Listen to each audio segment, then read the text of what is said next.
Hi everybody, the video today is part 2 in the series of dog reactivity, and we'll be talking about the 4 main causes to the behaviour.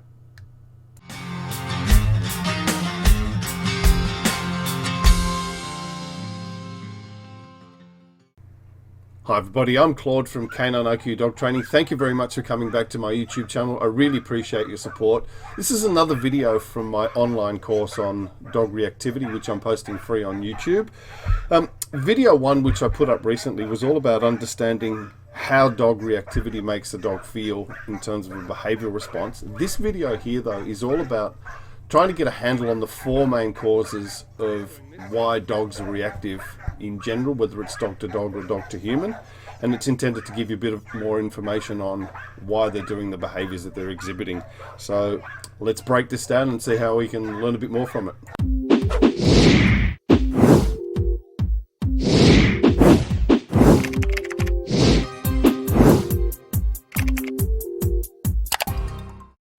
Cause number 1, poor early period socialisation. The most common early period issue contributing to reactivity is limited or no positive exposure to varying breeds of dogs during the first 16 weeks of life, which happens to align itself with the vaccination period for a dog. Now, this period of time is called the critical developmental period or the critical socialization period. Now, it's a real problem because from when we get a dog to about the first 14 to 16 weeks, it's kind of make or break to get the dog to be exposed to just about everything in life that we want it to have a great association with. And most importantly, it's about getting the dog in and around lots of different people and lots of different dog types. Big dogs, small dogs, angry dogs, grumpy dogs. The problem is that not enough of this work actually happens in this period of time, and it produces a lot of downstream problems going forward that are just hard to come back from. So many dogs are effectively isolated at home for the majority of the vaccination period, and that produces a significant lack of confidence in issues later on. Now, not many vets will actually ask you to take your dog out during this vaccination period. Good vets will say, yes, you need to take your dog out and you need to manage the risk of getting parvo and other diseases, but the potential problems associated with the lack of exposure and lack of socialization far outweigh the risks of having any potential medical issues through vaccination problems.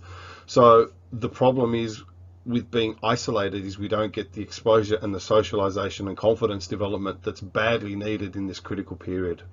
Okay. So many dogs have a limited time exploring the wider world when outside the home during the vaccination period and don't get the required amount of exposure. So even those of us that have been told that we can take the dogs out, we don't take the dogs out far enough. We only take the dogs out during the day, and it's only just locally around, maybe just where we live. So the dog's perspective of the wider world is significantly distorted and skewed, and that is not a good thing. If you can imagine a wolf, its little pups are in the den, and each day they progress a little bit further and a little bit further and a little bit further and a little bit further. The problem with that is that the wolf is not the most socially confident animal in terms of exposures in life, and it's incredibly afraid of humans, and its greater exposure is limited by the lack of being out in lots of these different environments. What we want is the opposite of that. We want our puppies to have a big understanding of the wide world, take them everywhere, be safe, but get them exposed to as many different distractions as possible to make their confidence significantly higher. Many puppies then attend a puppy preschool, which, unless is run by qualified dog trainers, sets a limited or poor approach to socialization and can make the matters worse. So if your dog has been not taken out and about in its local environment and you join a puppy preschool, which is usually in a confined little room and it might have 3 or 4 pups of the same breed and size, its understanding of what the wider dog population is again restricted because the dog is only seeing small amount of dogs in a small environment. The best way to socialize your puppy is to actually attend an obedience school, which has got lots of different dogs in lots of different environments to actually produce a wider amount of learning. So how we actually interact with dogs in a learnt environment during this period of time is really important. So, and even then, not enough dogs continue attending training centres after preschool. Now, that's a significant problem because a lot of people then just do the puppy preschool, which doesn't do enough to socialise pups.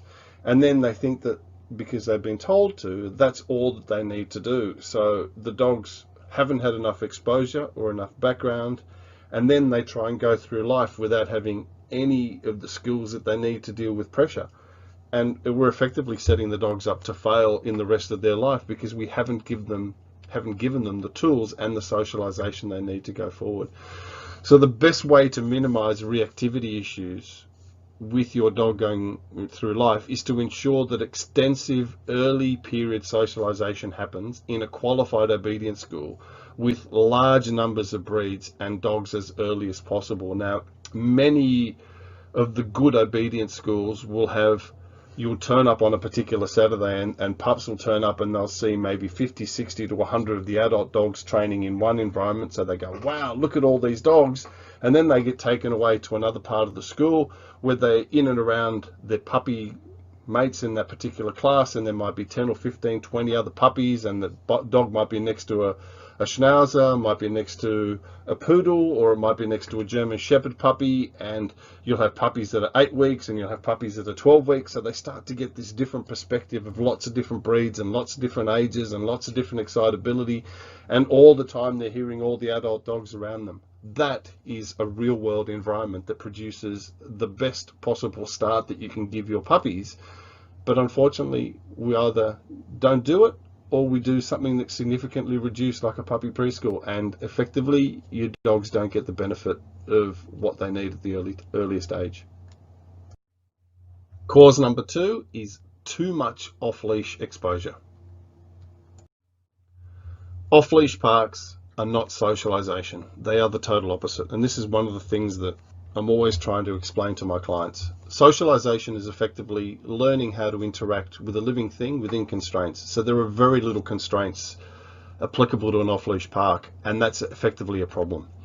So many people that are told to restrict their dog during the vaccination period feel a bit guilty when they come out of it, because all of a sudden their pups have reached 14 to 16 weeks and all of a sudden they want to play catch up. So then they're taking their dogs to off-leash parks. So the dogs have gone from a situation of having very little or no exposure with any living dogs or things to an off-leash environment, which is effectively helter-skelter and mayhem. And it's very, very difficult for those puppies to reconcile nothing and then having everything. So you get overt or extreme behaviors, which the dogs go crazy, and you get extreme timidity or fear or lack of confidence, which is not a good situation.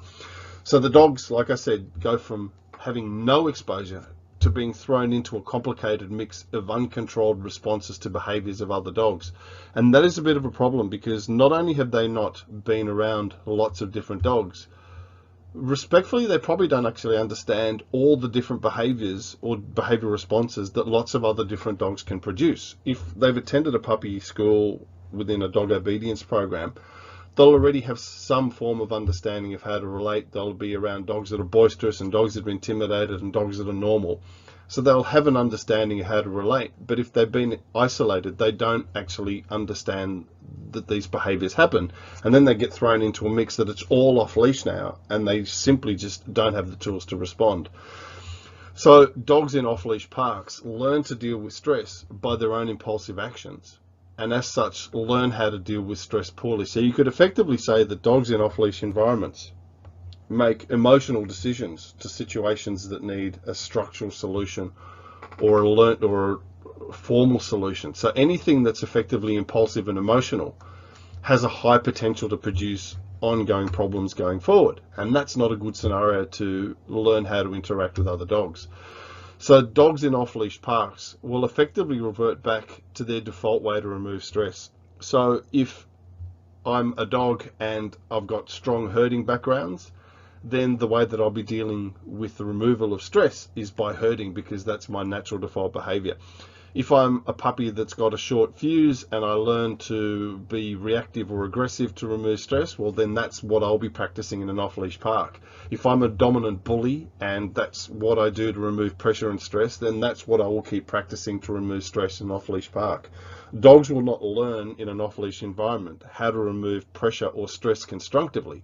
They will do it in a way that they've learned how to do it up until then, good, bad, or indifferent.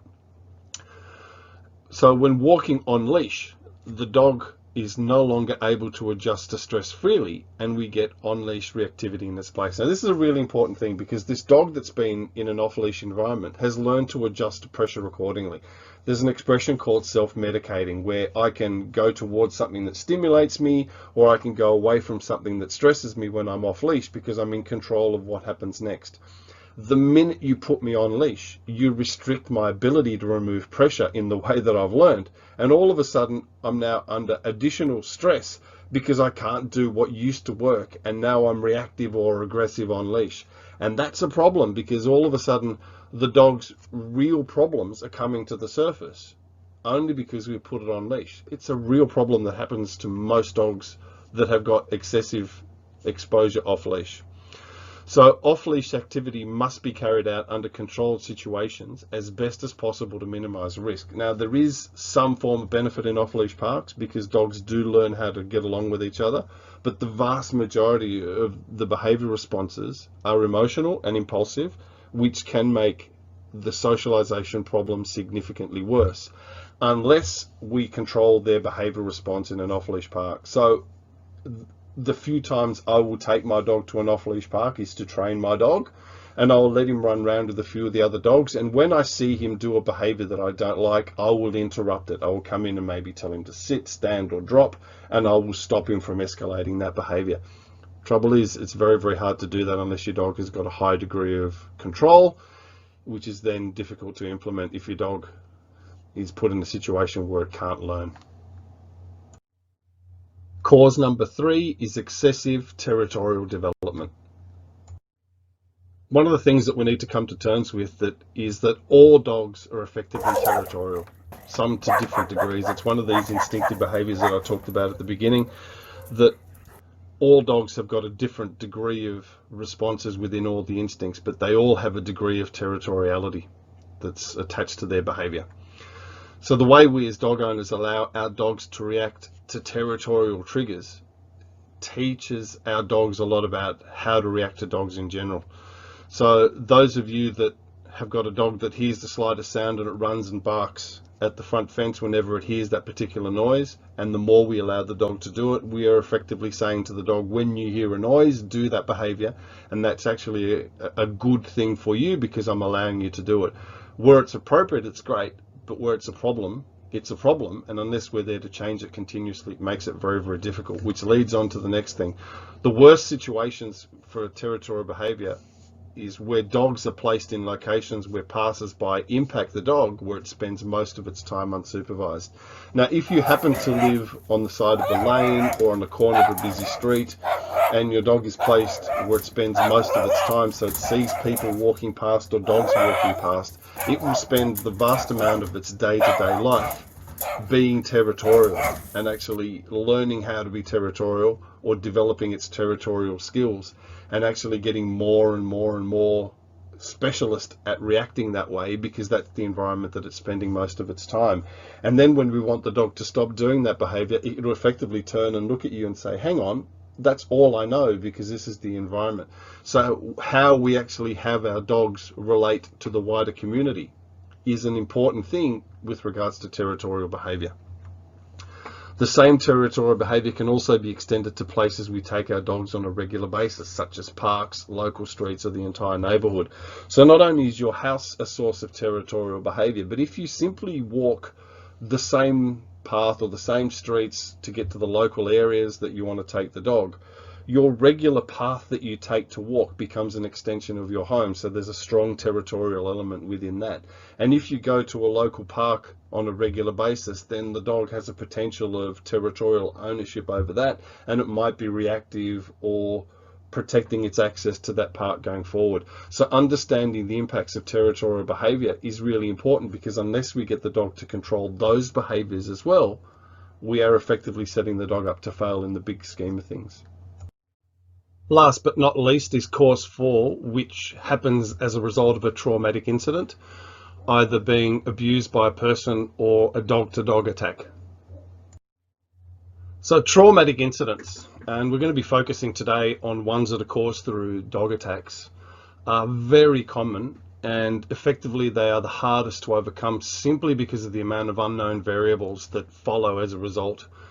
of the dog attack. There are many contributing factors as to how the dog responds to that in its life in all different environments as a result, and it complicates the remedial process significantly. So depending on when these occur, they can be permanent in result, especially if they occur during the first 16 weeks, which is, as we talked about before, the critical development or the critical socialization period is the most vulnerable time for a dog. So in those first 16 weeks, if they happen to have any particular event, it can have long-term effect, and depending on the severity, it can be classified as what we call a sensitized response. Now, a sensitized response is effectively a heightened response to a particular incident. So somebody, for argument's sake, if you've had a case of sunburn and you've had it on your first day of a holiday, every time you go back out into the sun, it's worse than the first time. It just compounds as it goes forward. And sensitized responses have incredibly general impact on lots of other different scenarios that are attached to it. So not only can these incidents produce problems with the dog that caused the attack, so just say your dog was attacked by a German Shepherd, not only can your dog have a specific problem with that dog, they can have ongoing impacts with dog of similar size and similar breed. So any large dog would potentially make the dog relive that experience, or your dog may have issues with any other German Shepherd going forward. And in many cases, the location in which the incident took place can have a particular impact. So if we put that into human terms, if you have a car accident at a set of traffic lights and a particular song was playing, if even in 2 years' time, if you happen to be driving through that same set of traffic lights, you'll be a little bit hesitant to go through it. If you happen to be going through that set of traffic lights and that same song was playing, I guarantee most people would have almost a reliving of the event.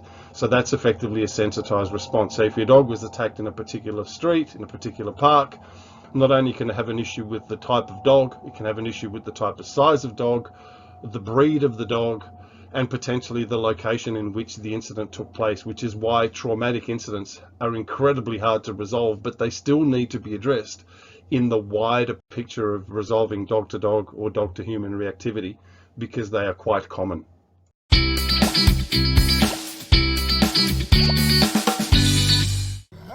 Thank you for making it through to the end. I hope you found it interesting and informative. If you have any questions at all about any of the content that I raised, please leave me a comment and I'll do my best to get back to you with a straightforward answer. If you have any interest in the online course, again, leave me a comment and I'll advise you when the course is ready for publication. Thanks again for your support, folks. Hope you're safe.